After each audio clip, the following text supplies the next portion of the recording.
March 1944. The wrong transmission. The nights at Bletchley Park were long, mechanical, and heavy with the scent of rain and metal. The code rooms never slept. Machines clattered endlessly, gears spun, and the smell of burned wires mixed with the bitter taste of tea that had long gone cold. I was 28, a lieutenant in the British Signal Corps, assigned to the most secret project of the war, Operation Overlord. My job was simple in theory and lethal in consequence: to encrypt messages that coordinated the greatest invasion in human history. By then, I had memorized every frequency, every cipher key, every switch position. The slightest deviation could expose entire operations to the enemy. We lived in constant fear of silence, because silence meant interception. I was proud of my precision. Until that night. It was March 12, 1944. The wind outside howled through the cracks in the windows, carrying whispers of a Europe still burning. I had been at my station for nearly 2 days without rest, eyes dry, fingers trembling from caffeine and exhaustion. My superior had gone to sleep hours earlier, trusting me to send one last transmission to Allied headquarters regarding the timing of naval exercises near Portsmouth, a small detail, but vital to the illusion we were building for the Germans. I remember the moment clearly. I reached to switch the transmission band back to its encrypted channel. My sleeve brushed against the frequency dial. Just one fraction of a turn. One wrong move. The transmitter light turned red. For exactly 3 seconds, an unencrypted signal pulsed through the ether. 3 seconds, that's all. But in a war fought on airwaves and whispers, it was an eternity. When I realized what had happened, I froze. The machine hummed quietly, the faint echo of the broadcast dying in the air. My heart slammed against my ribs. I killed the power instantly, praying no one had noticed. But my trembling fingers already knew the truth. That signal had gone out. Wide and clear. The room around me seemed to tighten. Rows of operators continued typing, their headphones pressed close, unaware that I had just committed the kind of mistake that could alter the course of the war. I tried to breathe, but every sound felt amplified: the ticking of the clock, the scraping of pens, the whisper of shoes on the floor. For a moment, I considered calling my supervisor, reporting the incident. But then a thought crept in: what if no one heard it? What if the Germans dismissed it as noise? If I reported it, I'd be finished. My name would vanish from every record, my family left in silence. In those few seconds of hesitation, I chose fear over truth. I sat back down and pretended to work, rechecking codes that didn't need checking, rewriting the same line of encryption again and again. My hands moved, but my mind was elsewhere, on the channel, on the soldiers training in the cold, on Eisenhower's office where every signal mattered. I imagined the signal reaching across the sea, bouncing through German interceptors, falling into hands that would try to make sense of it. At dawn, the sun barely touched the frost outside. I walked out of the code room into the pale morning light, my uniform wrinkled, my eyes hollow. The birds were singing, oblivious to what had just happened. I wanted to believe it meant nothing, that those 3 seconds would vanish into static, swallowed by the chaos of war. But deep down, I knew better. In war, nothing disappears. Not sound, not silence, and certainly not mistakes. That morning, as I looked back at the gray towers of Bletchley Park, I felt the weight of an invisible noose tightening around my neck. Somewhere in that static-filled sky, a ghost of my signal was still drifting, and someone, somewhere, might have been listening. April 1944. Under interrogation. They came for me before sunrise. 2 men in gray coats, no insignia, no names, only the faint smell of cigarette smoke and damp leather. They didn't say a word as they handed me a sealed order from Whitehall. The message was short and cold. Lieutenant Arthur Hale is to report for immediate questioning regarding transmission anomaly, March 12th. My throat closed. The 3 seconds had found me. The drive to London was silent. Rain streaked the car windows as the countryside blurred past, washed in gray. The only sound was the rhythm of the wipers, steady as a metronome counting down the end of my career. Every mile closer to the city felt heavier. By the time we reached Whitehall, the fog had swallowed the skyline, a perfect disguise for shame. They led me into an underground room beneath the ministry. No windows, just a single lamp suspended above a steel table. A glass of water sat untouched in front of the empty chair. Across from it, 3 officers waited, 2 British, 1 American. Their faces were carved from fatigue. The man in the center, Colonel Whitmore, spoke first. "You know why you're here?" I nodded. Voice wouldn't come. He slid a sheet of paper toward me. It was a transcript of intercepted radio chatter from the German Abwehr, dated 2 days after my mistake. Words circled in red ink: unidentified British signal, unencrypted, channel frequency. My blood turned to ice. They had heard it. They didn't know what it meant, but they had heard it. "What did you transmit?" the American asked, his accent sharp and impatient. "Coordinates," I said weakly. "Routine naval exercise. Nothing classified." "Routine." Whitmore's voice rose. "You used an unsecured frequency, Lieutenant. Do you understand what that means? The enemy could have traced the signal, pinpointed your location, decoded the time pattern." He slammed his hand on the table. The sound echoed through the small room like a gunshot. I tried to explain that it was an accident, that I cut the signal immediately, that no encryption keys had been exposed. But as I spoke, their expressions hardened further. To them, my words were just noise. Then the door opened. Everyone stood. Eisenhower walked in, calm, silent, eyes unreadable. He didn't sit, didn't speak for a long moment. He simply looked at me, as though weighing my soul on some invisible scale. Finally, he said, 3 seconds can change the fate of Europe. That was all. Then he left. When the door closed behind him, the silence felt suffocating. My stomach twisted, sweat soaking through my uniform. I realized they weren't just questioning me, they were deciding whether I was a liability to the invasion itself. Whitmore leaned forward. "Until further notice, Lieutenant, you are to remain under restricted duty. No transmissions. No access to classified frequencies. You will be under observation by the security service." The American added, "Pray the Germans didn't decode it. If they did, every man landing in France will pay for your mistake." They dismissed me without another word. Outside, the rain hadn't stopped.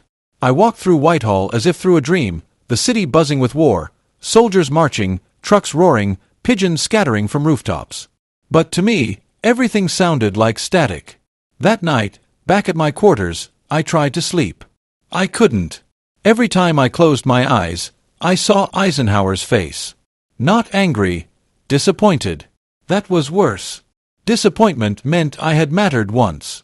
And as the rain beat against the window, I realized something that chilled me more than the interrogation itself. My 3 seconds were no longer mine. They belonged to history now. And history doesn't forgive. April 1944, the eye of MI5. They moved me to a government residence in the countryside, temporary reassignment, they called it. But everyone knew what it really was, surveillance in disguise. The cottage sat on a hill surrounded by fences and fog, the kind of place built for secrets, not comfort. A single light burned in the hallway all night, buzzing faintly, as if to remind me that I was never truly alone. They said MI5 was handling my observation. It sounded harmless enough, almost polite. But I soon learned that the security service didn't need chains to make you a prisoner. My telephone line crackled every time I picked it up. The post arrived late and already opened. Once, when I returned from a short walk, I found my drawer slightly ajar, the papers rearranged, my notebook flipped to a blank page that I hadn't left on top. Every night, I heard faint clicks in the walls. At first, I thought it was the house settling, but then I noticed the same pattern repeating, rhythmic, deliberate. I took apart the vent one afternoon and found the glint of a small microphone hidden behind the grate. Someone was always listening. Sleep became a distant luxury. I would lie in bed staring at the ceiling, wondering if the next knock at my door would be the end of my career, or my freedom. My meals were delivered by a silent corporal who avoided my eyes. Each report I filed was read and redacted before reaching command. I wasn't an officer anymore. I was evidence. Weeks passed like that, heavy and slow. London continued to hum in the distance, planning for D-Day while I sat in isolation. My only contact with the outside world came through newspapers, heavily censored. They spoke of victories in Italy, bombings in Berlin, resistance cells rising in France. But every headline reminded me of what I had lost: trust. Sometimes, I walked the perimeter of the fenced garden, counting my steps to pass the time. 53 to the gate, another 53 back. The air smelled of rain and rust. On clear days, I could almost see the faint silver trails of Allied bombers far above, carving their way through the sky toward Germany. I wondered if the men in those planes knew that their fate might rest on the silence of one man and one mistake. One evening, as the sun bled into the horizon, a black car appeared at the gate. 2 agents stepped out, their hats low. They didn't speak until we were inside. The taller one, Agent Mortimer, placed a file on the table. "We've been monitoring enemy frequencies," he said. "No evidence the signal was deciphered. You got lucky." I exhaled for the first time in weeks. But then he added, "Luck isn't proof. Until we're certain, you remain under watch." After they left, I opened the window for the first time since my confinement. The air was cold, the kind that bites at your lungs. Somewhere in the dark, a radio tower blinked red against the sky. I stared at it, wondering if the Germans had seen that same light from across the channel, if my signal had somehow reached their ears and seeded suspicion. In war, trust was the rarest currency, and I had none left. That night, I sat at my desk, wrote in my notebook, "Fear is louder than truth." Then I closed the cover, turned off the lamp, and listened to the faint click inside the wall. The watchers were still there. And so was I, waiting, breathing, and praying that silence could be enough to erase a mistake. May 1944. Fortitude, the necessary lie. Bletchley Park called me back in late April, though not to the post I once held. My clearance had been downgraded, my access limited, yet they still needed my hands. The war was entering its most delicate phase, and lies were now as vital as bullets. Operation Fortitude, the grand illusion meant to mislead the Germans about the location of the invasion, had begun in full force. I was to assist in transmitting false intelligence to enemy interceptors. Ironically, the man who had nearly exposed a secret was now being ordered to create new ones. The world beyond our walls had no idea what we were building. To the public, England was simply preparing for another summer of air raids and ration lines. But behind closed doors, we were conjuring an entire army that didn't exist, the first U.S. Army Group, supposedly under General Patton, waiting in southeast England to strike at Calais. I watched draftsmen paint inflatable tanks to look real from the sky, carpenters build wooden aircraft, and operators like me send coded chatter designed to sound convincingly chaotic. War had become theater, and we were its playwrights. Every message I encoded now felt like a ghost of the one I'd sent wrong weeks earlier. The irony wasn't lost on me. Each false order, each misleading signal, was built on the same kind of static that had nearly ended me. I sometimes wondered if this was punishment or redemption, to use deception as a weapon instead of a curse. The officers overseeing Fortitude treated every transmission like gold. They spoke of German intelligence agents as if they were mirrors of ourselves, waiting to intercept and believe what we fed them. Sometimes, I caught fragments of decoded German reports coming back through our monitors, confirming that the enemy had swallowed our bait whole. Large-scale forces near Dover, one red. Armored divisions in Kent. None of it existed. But the beauty of lies in war is that truth doesn't matter, only belief.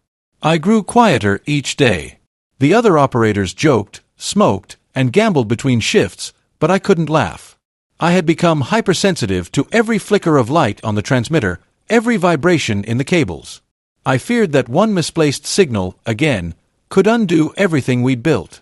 Some nights, I sat alone after hours, tracing my fingers along the metal surface of the radio set, feeling the hum of power beneath it, like a living thing that both obeyed and threatened its master.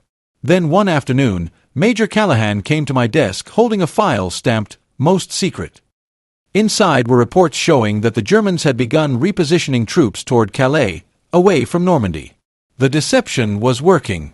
My chest tightened with a mix of pride and disbelief.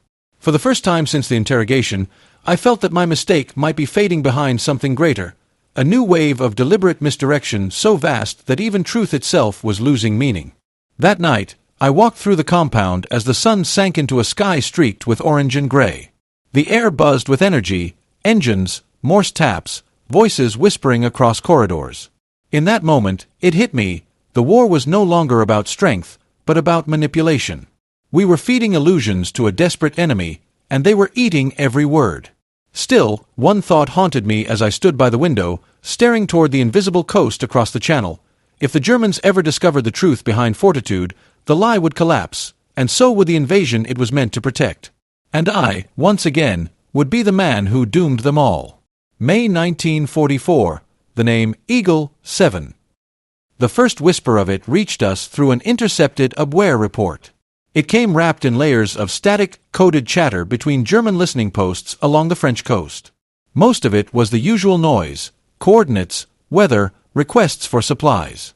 But buried deep in the middle of a short-wave exchange was a phrase that made my stomach turn: signal code name Eagle 7, unidentified British origin. The room went silent when the operator replayed it. The frequency was unmistakable, the same one from my fatal mistake back in March. They had recorded it, catalogued it, given it a name. I remember the way the officer beside me scribbled notes with nervous precision, his pencil trembling. "They caught your ghost," he muttered. 4 days, intelligence teams dissected every nuance of that signal. The Germans had noticed the anomaly, but they hadn't cracked its purpose. Their analysts had concluded that Eagle 7 was part of an elaborate deception by Allied command, a deliberate false transmission meant to confuse their reconnaissance units. In other words, they believed my error was a weapon. When the report reached Colonel Whitmore, he read it twice before handing it to me. "Congratulations, Lieutenant," he said dryly. "You nearly exposed the invasion, and somehow made the enemy believe it was all part of our plan." He didn't smile, but there was a flicker in his eyes, something between disbelief and reluctant admiration. The irony was almost unbearable. The message that had haunted me for months was now being treated as a triumph of misinformation. My blunder had folded seamlessly into Operation Fortitude's web of lies. The Germans had no idea they were right for all the wrong reasons. That week, I was reinstated to limited duty under the Radio Intelligence Division. Not fully trusted, but not discarded either. My new assignment was to monitor Axis responses to Allied transmissions, to listen for echoes of my own mistake across enemy channels. Each night, I sat in the dim light of the communications room, headphones clamped to my ears, surrounded by the rhythmic clicking of more signals bleeding through static. Sometimes, I heard voices, fragments of German operators speaking in calm monotones, unaware that every word was being recorded and decoded by us. I'd translate the transmissions, my pen hovering when Eagle 7 appeared again. They speculated about its meaning, linking it to phantom divisions in Kent or non-existent fleets near Dover. Each mention was another thread strengthening the illusion. But victory tasted bitter. I should have felt vindicated. After all, my mistake had inadvertently strengthened fortitude. Yet every time I closed my eyes, I still saw the red transmission light glowing in the dark, heard the faint hum of the open line, and felt the cold sweat running down my neck. Guilt doesn't disappear when it's rewritten as strategy. One evening, as I left the operations room, a commander stopped me by the door. "You understand what this means, don't you?" he said. "Sometimes, the difference between a traitor and a genius is just who gets to write the report." His words clung to me all the way back to my quarters. I sat on my bunk staring at the ceiling, the echo of Eagle 7 still pulsing in my mind like a heartbeat I couldn't silence. The war had turned my error into a story of brilliance, but deep down, I knew the truth. A lie built on an accident is still a lie. And one day, lies always come due. May 1944, Churchill and the cigar. They summoned me to Downing Street 3 days after the Eagle 7 revelation. I was escorted by 2 officers in trench coats who refused to speak during the drive. The streets of London were slick with rain, the lamps dimmed for blackout. When we arrived, the guard at the gate checked my orders twice before letting me through. I'd stood before generals, cryptographers, and interrogators, but nothing prepared me for the man waiting behind that heavy oak door. Churchill sat in a cloud of smoke, hunched over a desk littered with maps, dispatches, and half-empty glasses. The air smelled of tobacco and fatigue. He didn't rise when I entered. His eyes, sharp as bayonets, studied me as if trying to decide whether I was a soldier or a liability. "Lieutenant Hale," he said finally, his voice gravelly but calm. "You've caused quite a storm for such a quiet man." I froze at attention. Sir, if this is about the transmission. He waved his cigar like a conductor silencing an orchestra. It's always about the transmission, he said. 3 seconds of foolishness that somehow fooled the entire Reich. Remarkable. I didn't know if that was praise or condemnation. He gestured toward a chair. Sit. Tell me, do you know why I asked for you? I shook my head. He leaned back, puffing slowly, the ember at the tip of his cigar glowing like a small, stubborn sun. Because men like you, he said, are accidents that history depends on. The enemy believes what you did was deliberate. They've built their entire defense strategy around it. They expect us to land in Calais, not Normandy. You see, your mistake became our mask. I blinked, speechless. He stood and walked to the map on the wall, dotted with colored pins and strings stretching across Europe. But masks are dangerous, he continued. Sometimes they stick to the face too long and you forget who you are beneath them. He turned back to me. Tell me, Hale, if we send a man behind enemy lines to confirm the Germans' positions, to see if they're still looking the wrong way, could you do it? The question hit me like a bullet. You mean France, sir? He nodded. France. You'd go under a new name. No transmissions, no safety net. Just your wits and your guilt. Both seem considerable. For a long moment, I didn't answer. I thought of the silent watchers of MI5, the long nights alone with static, the endless hum of doubt in my mind. Perhaps this was redemption, or exile in disguise. Either way, I owed something to the men preparing to storm those beaches. Finally, I said, "Yes, sir." Churchill smiled faintly, the smoke curling around his face.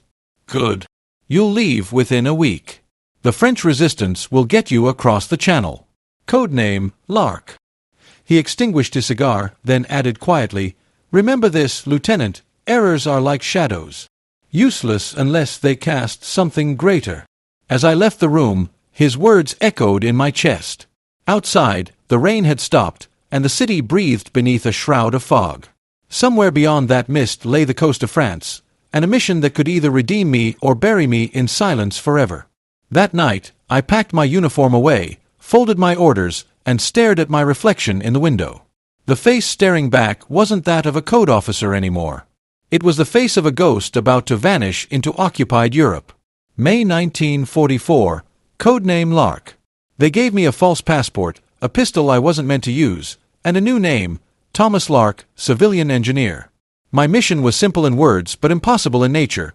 Cross into occupied France, link with the resistance, and confirm whether German intelligence still expected an invasion at Calais. If they had begun moving reinforcements toward Normandy, everything would collapse. I boarded a small fishing vessel at dusk under a sky that looked bruised and bleeding. The engine whispered against the waves, and I wondered if history could hear us crossing. The channel was cruel that night. Cold, endless, alive. Each swell slammed against the hull, and the salty wind bit through my coat. Beside me, a French courier named Duval smoked silently, his eyes fixed on the horizon. "If the patrols see us," he said softly, "we'll be gone before the sea remembers us." I believed him. Every shadow on the water looked like a German spotlight, every wave a whisper of death.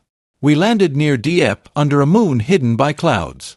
The shore smelled of oil and gunpowder. Somewhere inland, artillery thundered faintly, a reminder that this land was still under the enemy's boot. A man in a wool coat was waiting for us among the dunes. "Bienvenue en enfer," he said. "Welcome to hell." That was my first greeting in occupied France. For weeks, I lived as a ghost. The resistance moved me from farmhouse to farmhouse, attic to cellar. My radio stayed buried, wrapped in cloth and silence. Paris lay 100 miles away, but it might as well have been another world. The streets here were lined with fear, posters of wanted men, ration cards, and German trucks rumbling past like beasts of iron. Children watched from windows, eyes hollow with hunger. Every face I saw carried suspicion or exhaustion, and sometimes both. The network I joined called itself Les Hiboux, the Owls. They operated mostly at night, ferrying messages, weapons, and hope. My contact, a man named Baptiste, had once been a schoolteacher. He spoke fluent English and treated me with wary respect. "The Germans believe the invasion will come at Calais," he said one night as we sat by candlelight, tracing lines on a torn map. All their attention is there. But Rommel, he does not sleep easy. He strengthens every beach he can. I wrote down every word, my hand shaking slightly. The deception was working, but the clock was ticking. One careless rumor, one intercepted courier, and the illusion would shatter. By early June, I was living in the attic of a bakery in Rouen. The smell of bread mixed with the stench of fear each morning as German soldiers lined up below for their rations. I learned to keep my head down, to smile when spoken to become invisible. At night, I listened to the air raids far away and thought of England, of Bletchley's hum, of Churchill's smoke curling through the air, of the men waiting for my confirmation to decide the fate of the invasion. One evening, Baptiste brought me a small, rusted bicycle. "To travel unnoticed," he said, "and to escape faster if you fail." I laughed, quietly, bitterly. Failure was all I'd known since March. But this time, there would be no second chance, no safe interrogation room or MI5 observer behind a wall. If I failed now, the war would bleed out on the beaches before it even began. That night, as the wind howled through the cracks of the roof, I whispered my new name aloud, Lark. A bird that sings before dawn. I wondered if I'd live long enough to see that dawn break over Normandy. June 1944, the messenger of Rouen. Rouen looked like a ghost of the city it once was. Bridges collapsed into the Seine, church towers blackened by bombs, and the streets crawling with soldiers whose eyes never stopped scanning. Every step I took felt watched, every corner a trap. I'd been living under my alias, Thomas Lark, for nearly 2 weeks. My French had grown sharper, my fear quieter, though it never vanished. I'd learned to blend into the crowd, hat low, papers ready, expression blank. The resistance cell that sheltered me operated out of the back of a bakery. By day, the ovens roared and the air smelled of bread. By night, the same room became a command post for sabotage and coded dispatches. That's where I met Elise. She was no older than 30, with soot on her hands and defiance in her eyes. She carried messages sewn into her apron and a revolver strapped beneath her skirt. When she spoke, her voice carried both warmth and warning. "If they catch you, you talk for 10 seconds, then you bite," she said, sliding a cyanide capsule across the table. "It's better than a German bullet." She brought me reports, intercepted German memos, troop movement summaries, and stolen maps. One evening, she laid a damp, blood-stained envelope before me. "This came from a courier near Amiens," she whispered. "Rommel's men are fortifying Calais. They're pulling resources from Normandy." My pulse quickened. The deception was working. We pored over the documents by candlelight, tracing every symbol and annotation. The Abwehr still believed Calais was the true target. German engineers were reinforcing bunkers, while Normandy's coastal defenses remained spread thin. But the most valuable discovery was buried in the final line of a report stamped Geheim, awaiting confirmation from Führer before redeploying panzer reserves. Hitler's control stretched across the front like a chokehold. No general could move a tank without his direct command. It was arrogance masquerading as discipline, a weakness that could change everything. Elise smiled when she saw the realization on my face. "You understand now, don't you? The Germans are prisoners of their own obedience." Outside, the sound of boots echoed through the street. The Gestapo was conducting random searches. We blew out the candles, pressed against the wall, and listened as the officers barked orders in the distance. My hand brushed against Elise's. She didn't flinch. In that shared silence, I felt something shift. We weren't just spies and couriers anymore. We were witnesses to the war's hidden turning point. When the danger passed, she looked at me and said softly, "You must send word to London. They need to know Hitler himself is the bottleneck." "I can't," I said. "Transmission is suicide. They're triangulating every signal from Rouen to Cannes." "Then you'll have to find another way," she replied, her tone fierce but calm. "If you don't, thousands of men will die for nothing." That night, I returned to the attic where I slept, staring at the small, disassembled transmitter hidden beneath the floorboards. My fingers itched to rebuild it, to risk everything for that single message. I finally understood the shape of the war, not a battle of nations, but of mistakes, decisions, and egos. And somewhere, in Berlin, One man's obsession with control might just be the flaw that would save us all. As I drifted into uneasy sleep, the smell of burnt bread filled the air, and I thought of Elisa's voice. Calm, certain, defiant. If they catch you, you talk for 10 seconds, then you bite. She wasn't afraid to die. And I couldn't afford to fail. June 1944, the meeting at Cherbourg. 3 nights after the last Gestapo raid, Baptiste arranged my journey north.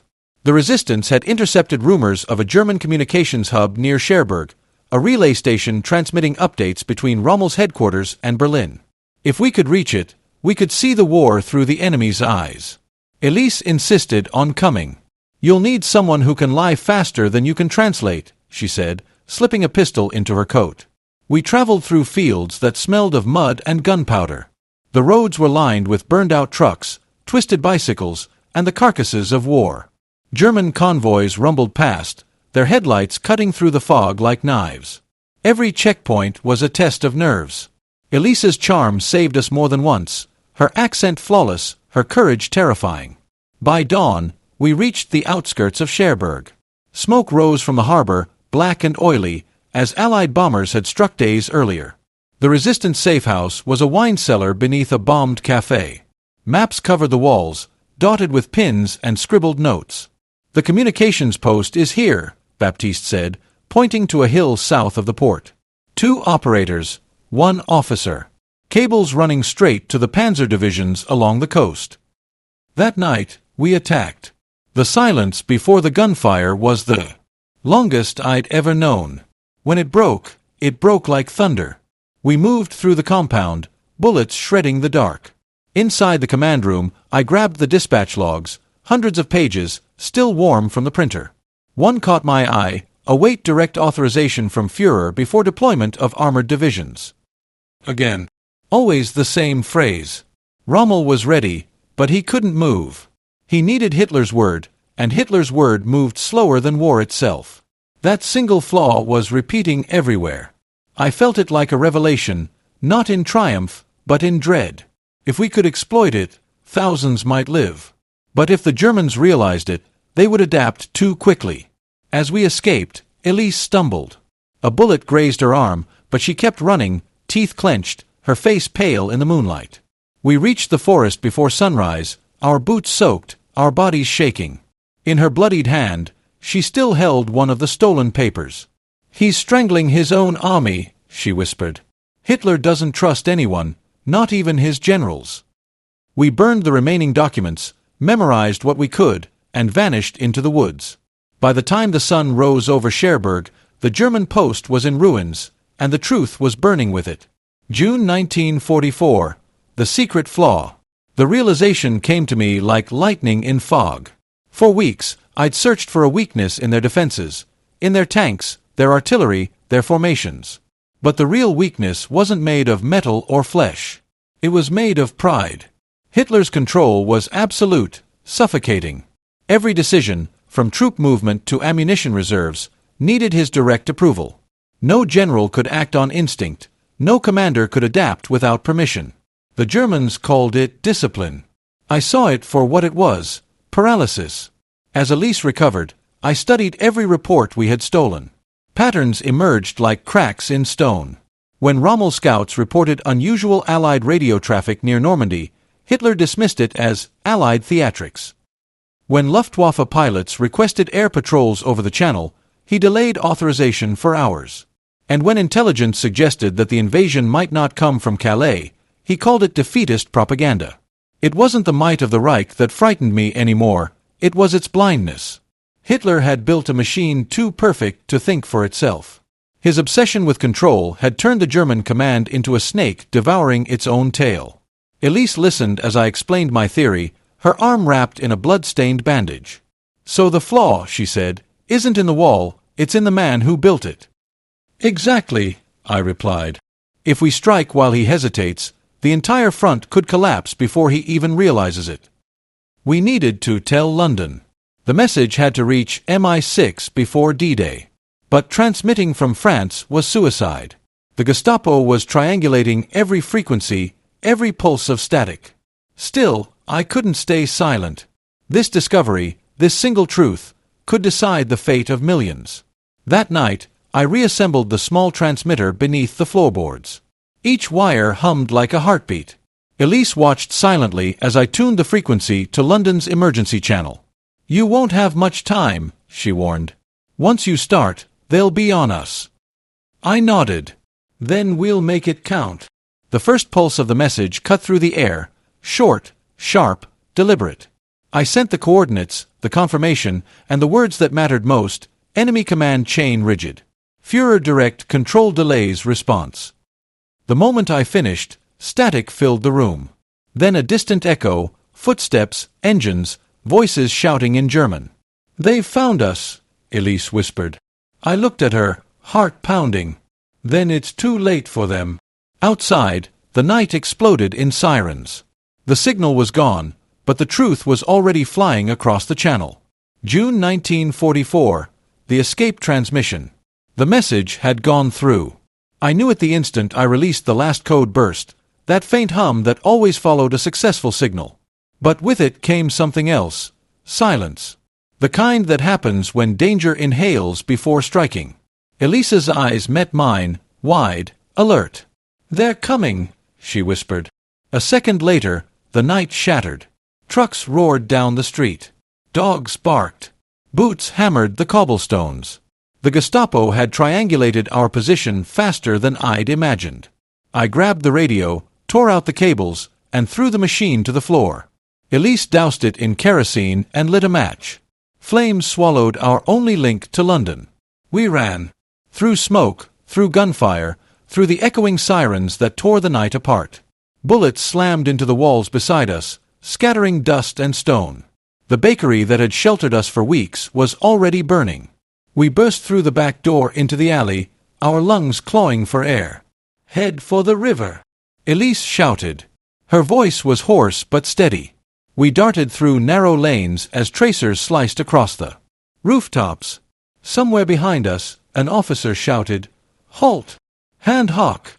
and fired. The world blurred, light, sound, pain. A bullet caught Elisa's shoulder, spinning her to the ground.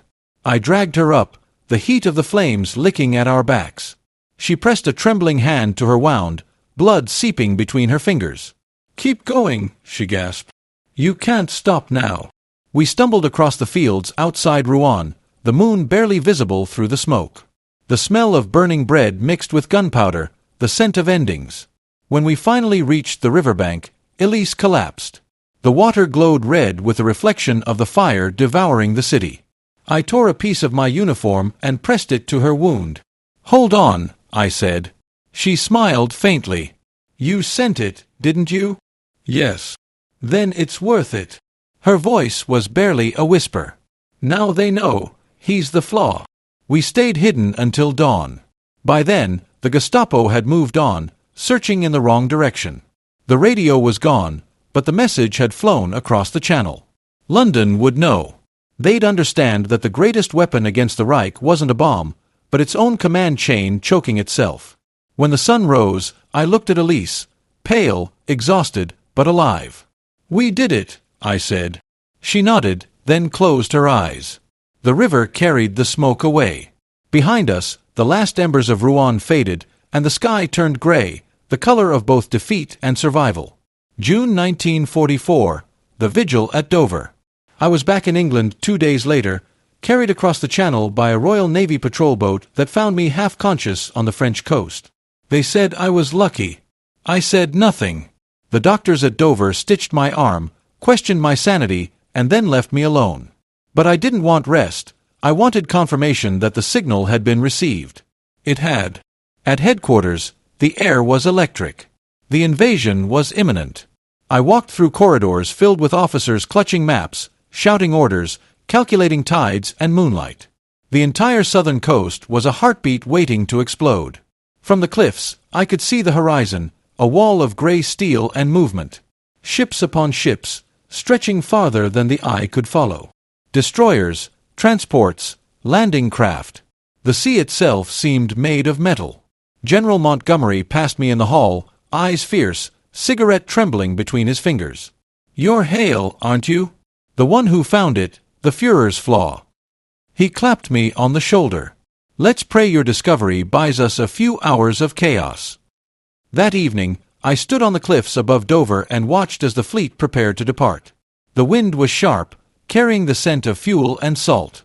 Far below, soldiers moved like ants, loading trucks and weapons, their faces hidden beneath helmets and fear. Somewhere among them were men who would never see another sunrise. The channel glowed under the moonlight, silver and endless. I thought of Elise, of her voice whispering through the dark, "Now they know." I thought of Churchill's words, "Errors are shadows." Maybe this was the light those shadows had cast. I felt both proud and sick.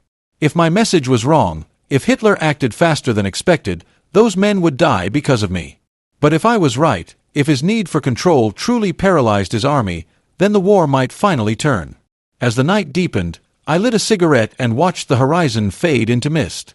Behind me, the guns were being loaded, the engines warmed. The invasion would begin within hours. When the first siren wailed across the docks, I whispered a prayer to the dark water. For Elise. For the men about to cross. And for the mistake that had brought us all to this moment. June 6, 1944, D-Day dawn. The roar began before sunrise. At first, it sounded like a storm, low, distant, rolling over the horizon. But then the sky itself began to shake. When I stepped outside the bunker in Dover, the air was alive with wings.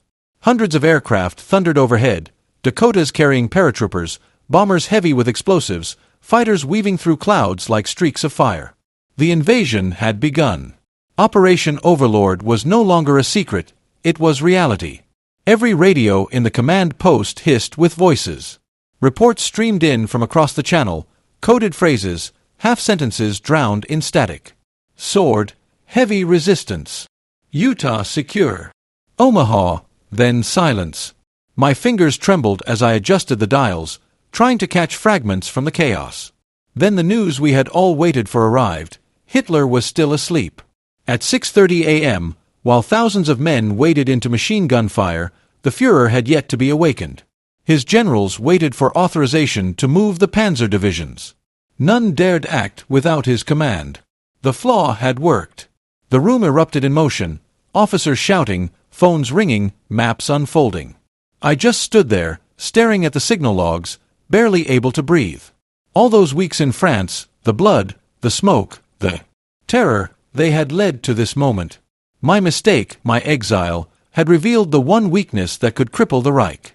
Outside, I watched the gray sky flash with distant lightning, not from storms, but from artillery. Somewhere in that firestorm, men were dying, others advancing, all of them unaware that their fate had hinged on 3 seconds of static months earlier.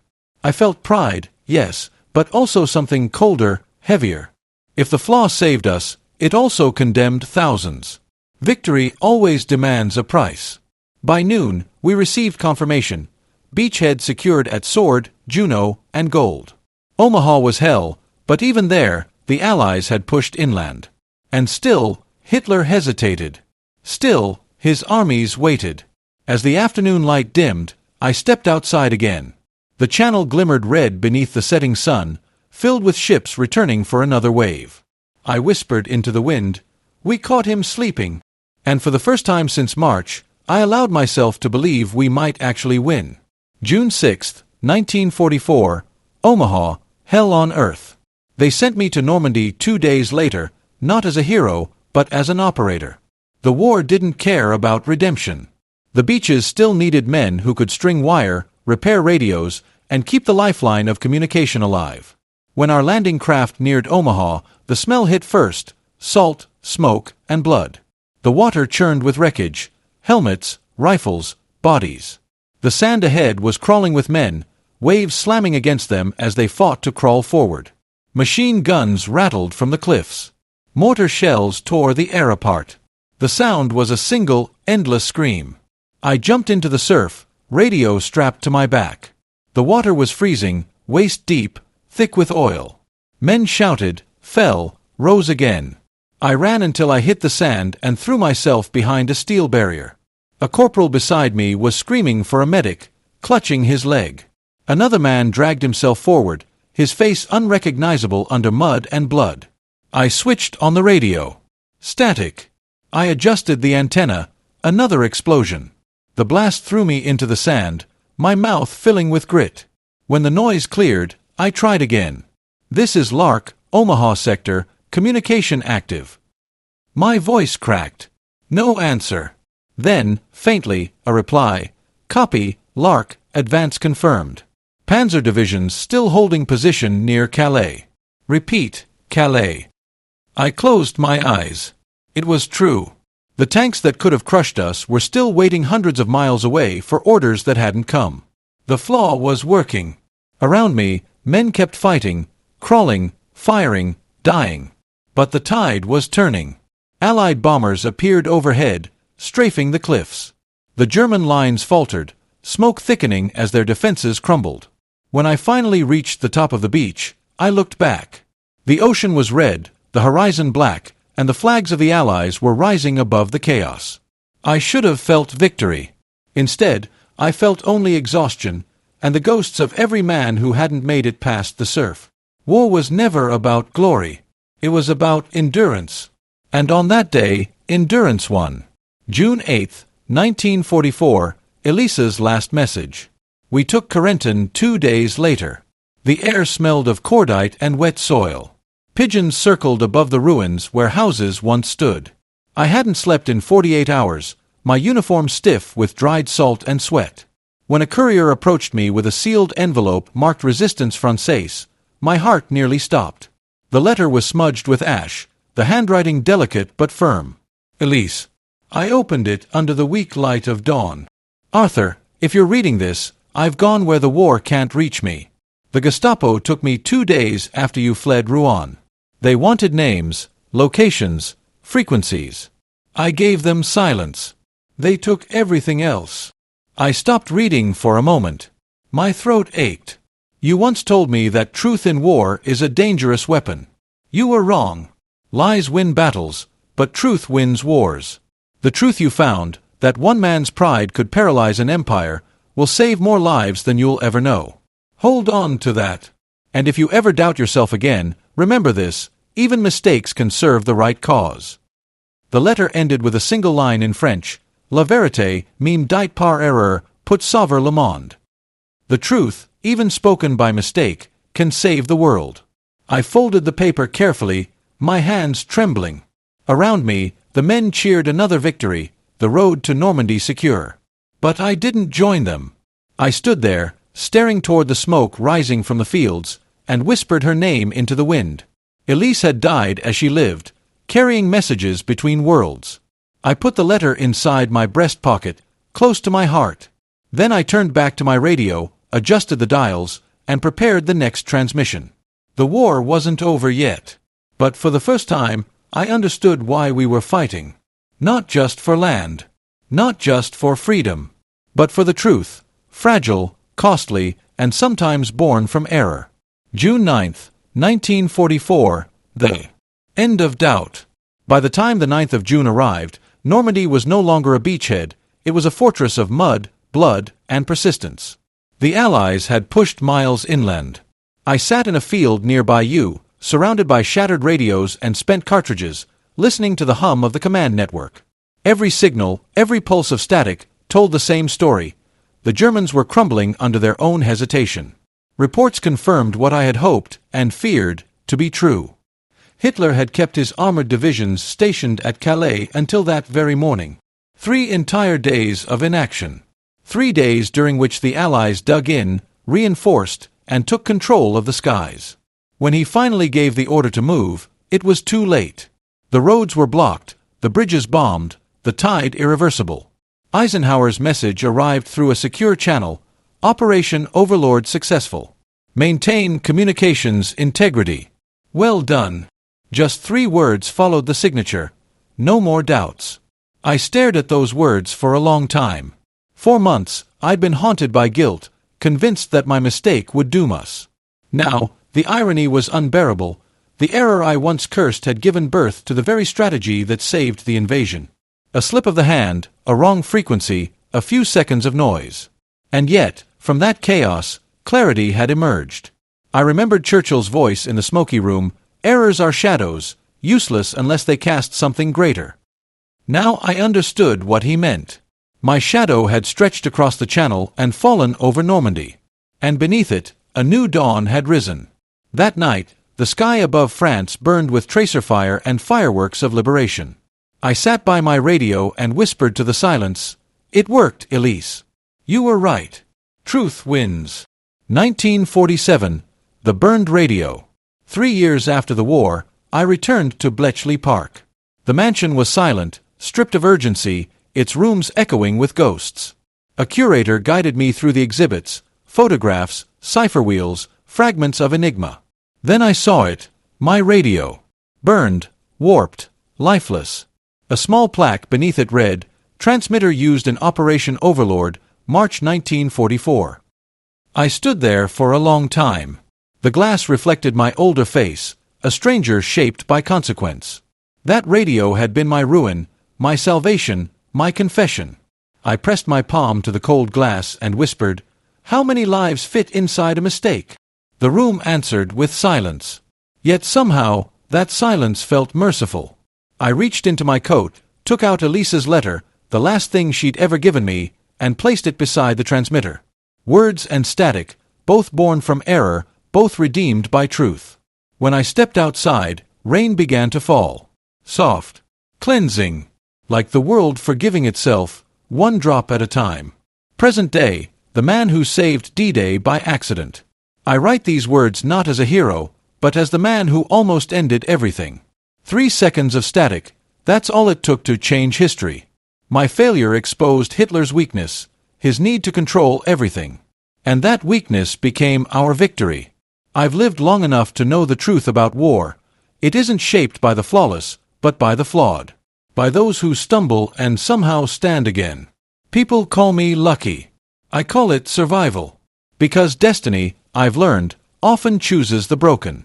Sometimes at night, I still hear the faint hum of that old transmitter, and Elise's voice, soft as wind over water. The truth, even spoken by mistake, can save the world. Maybe that's what happened. Maybe my failure was never failure at all, just history finding its way through noise.